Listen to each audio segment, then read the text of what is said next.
Hey guys, it's Sasha. Growth stocks have the best potential for long-term investing returns, but growth stocks are also one of the most risky types of stocks and they are very difficult to analyze. In this video, I will share 7 strategies that I use to pick growth stocks that can significantly improve your ability to pick out the winners from the losers.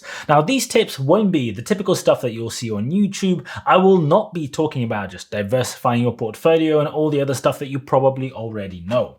I kept the best growth stock tip right to the end, so make sure you stick around for that. And since we're talking about growth stocks, I presume that you're already interested in high return and long-term investing because that's what they are all about. These strategies are definitely not for people who keep all their money in an index fund or somebody who targets a 3% annual return with dividend investments. Growth stocks definitely come with much bigger risk, and it is important that you are properly aware of that as an investor. These stocks will have a lot more volatility. Some of them may well go down to zero over time. That does happen. But they also have a potential to be the multi-bagger in your portfolio that delivers strong results, that grows in value by 100% or more. You can't get every single one of these picks right, and you won't.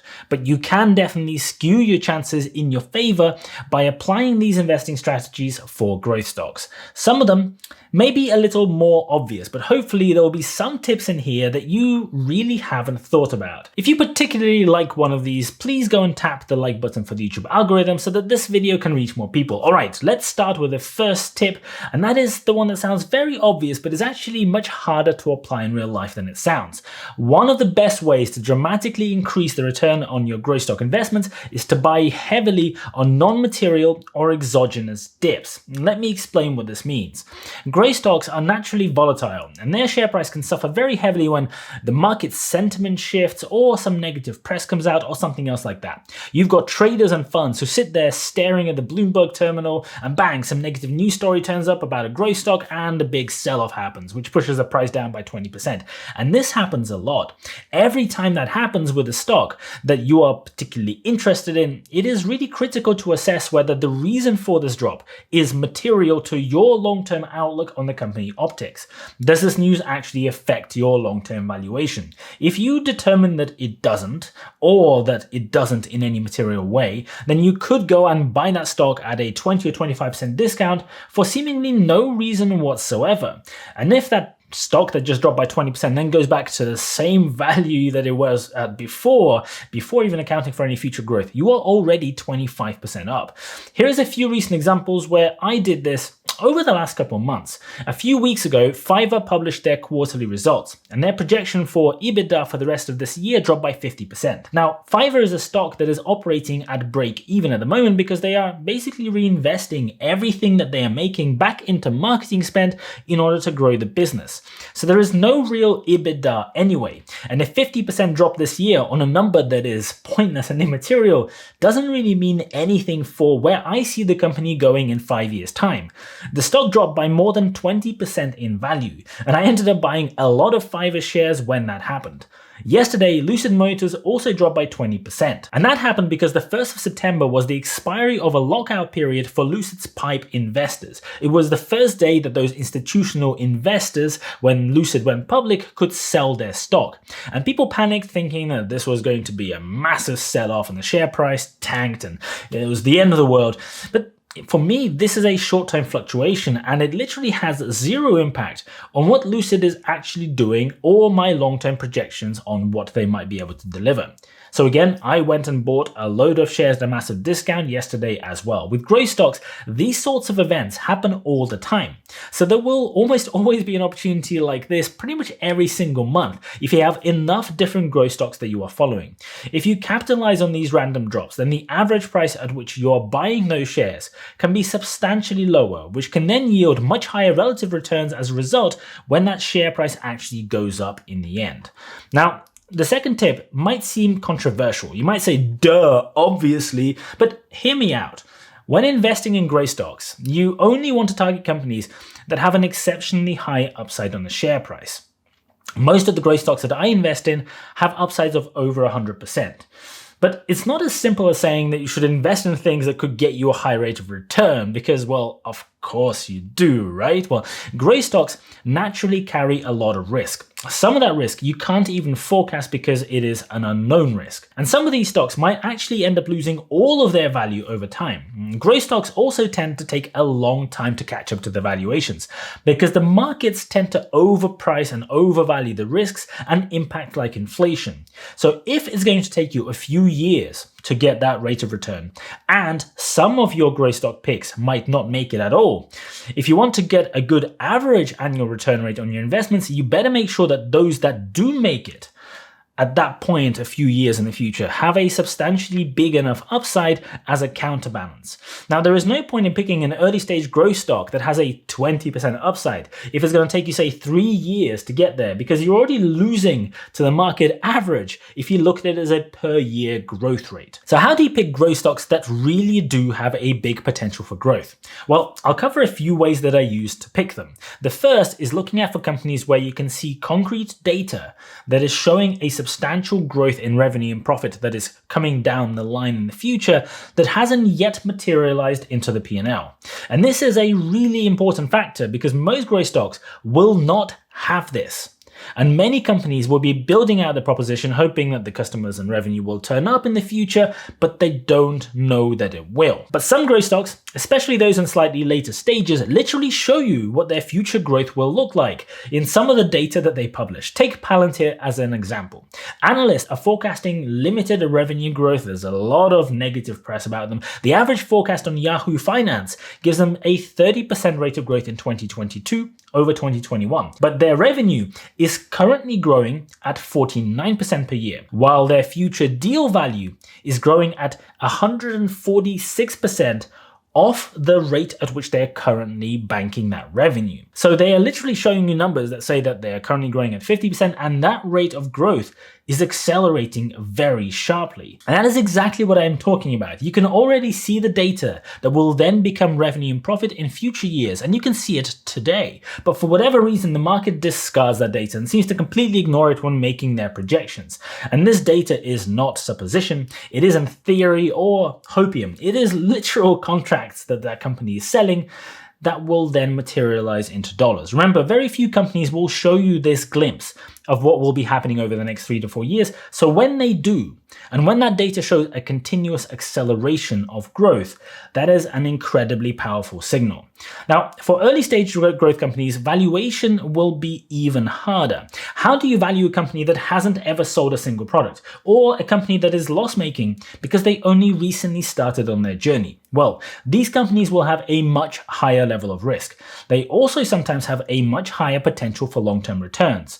The key here is to put a lot of time in on the qualitative research aspect. Look for signs that the company actually is laying down real groundwork for delivering their product or service, and that there is a decent chance of that product or service succeeding. Ignore all the PR and all of the marketing. A lot of companies that turn out to be really bad investments go really hard on the marketing and building out the hype and have actually very little else.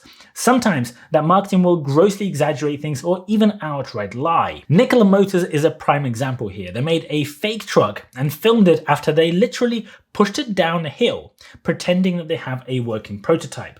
They also lied about the number of pre-orders they had. This is another very common thing, by the way, with these early stage companies that are valued in the billions of dollars. They make up a lot of pre-sale numbers and interest. But if you actually looked beyond the marketing, it was pretty clear with Nikola that there was no substance to it. There was no functioning factory, no experience, and massive gaping holes in the business plan. At the same time, if a company is doing a lot of marketing and PR, that is not necessarily a sign that they are a bad investment, because some people say you shouldn't invest in hype stocks out of principle. Remember, Apple went into marketing overdrive with all of their products over the last couple of decades, and they controlled every element of how their products were advertised and sold, and it didn't do very badly out of that. So I just try to ignore the marketing element altogether, the best that I can. One example in my portfolio here is Lucid Motors. When I compare Lucid to many other early stage EV companies, the qualitative analysis throws some really strong positives. And a lot of people will say that I don't understand what I'm talking about. This is a really bad investment. I get these comments all the time. But this is my view. They have a serious team of professionals from across the industry led by an ex-Tesla chief engineer.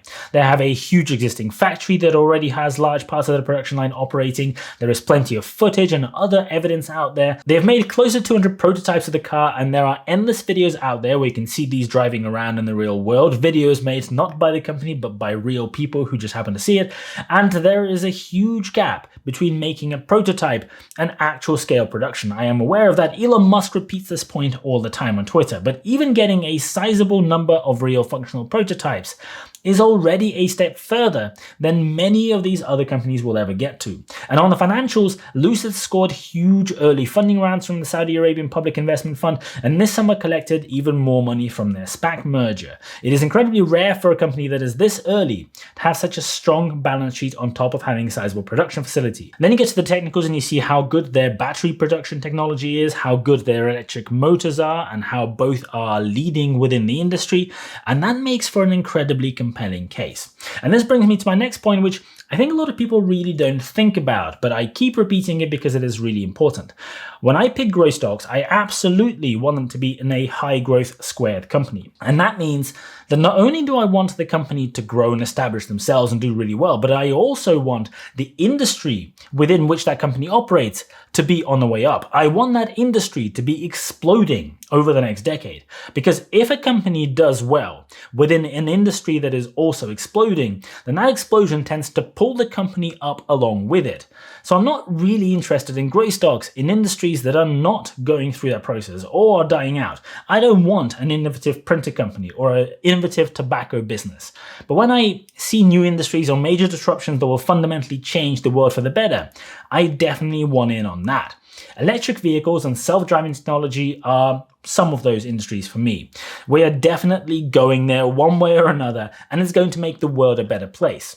And so if I can pick companies that I think will do well within that space, the compound effect of the industry exploding with the company doing well can result in really powerful long-term growth. So now let's talk about the valuation part, because this is one that a lot of people completely don't understand. And it quite often frustrates me because I see a lot of people talking about it in ways that will probably not be particularly useful for people watching. Growth stocks cannot be valued in the same way as established mature companies. So whenever somebody tries to point out that a growth stock has a PE ratio of 300 or whatever, you can safely discard the rest of what they have to say, because the PE ratio is a completely irrelevant metric for a company that is not turning a profit or has only just recently turned profitable. It's like assessing a sapling that you've just planted based on its height or the size of its leaves. It's just the wrong metric. It makes no sense when you compare it to a big tree. In the same vein, a lot of investors don't understand that P&L and balance sheet items do not grow linearly for growth companies. This is such a common mistake, especially among the Twitter sphere and all the social media and YouTube videos where people just roll out all these stats. So if a company is just broken even and made a $10 million profit on a $1 billion total of revenues, they do not need to make $100 billion revenue to reach $1 billion in profit. It is not a linear scaler. A car manufacturer that earns $1 billion in profit from selling 200,000 cars a quarter does not need to sell 10 million cars to make $50 billion in profit.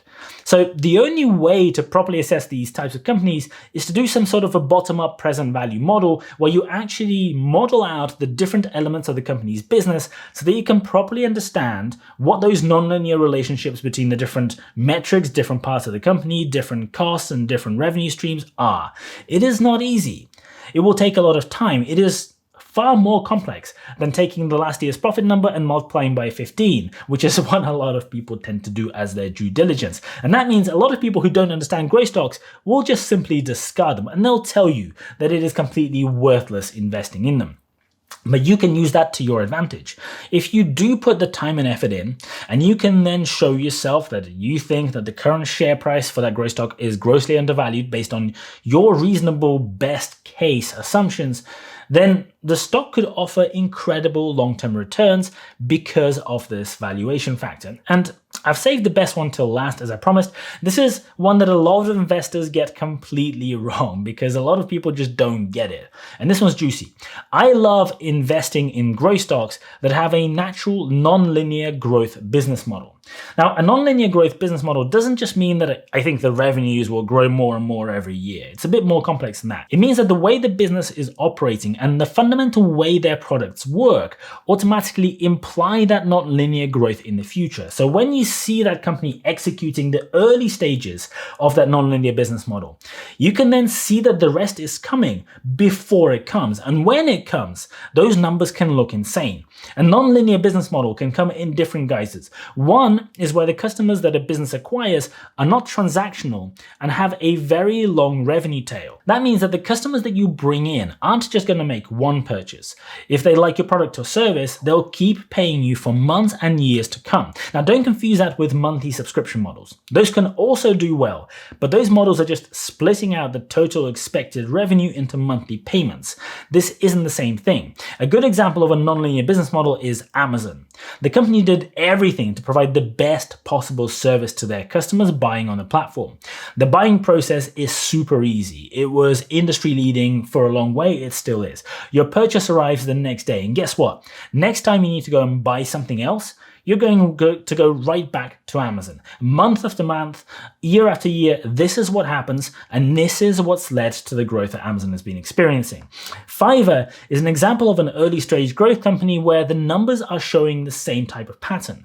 Customers who buy services on the platform are actually extremely sticky. They continue using the service for many years after they sign up. And actually, as the platform has been improving, those older customers are actually spending more over time per original customer, which is an insane statistic. If you just look at Fiverr's P&L, you won't see these numbers coming through yet, but they share the data that shows that they are at the start of that nonlinear growth trajectory, and that is the sort of thing that gets me incredibly excited about the potential for share price growth when those numbers will begin coming through in future years. Now, I hope you found this video useful. If you did, please go ahead and smash the like button for the YouTube algorithm.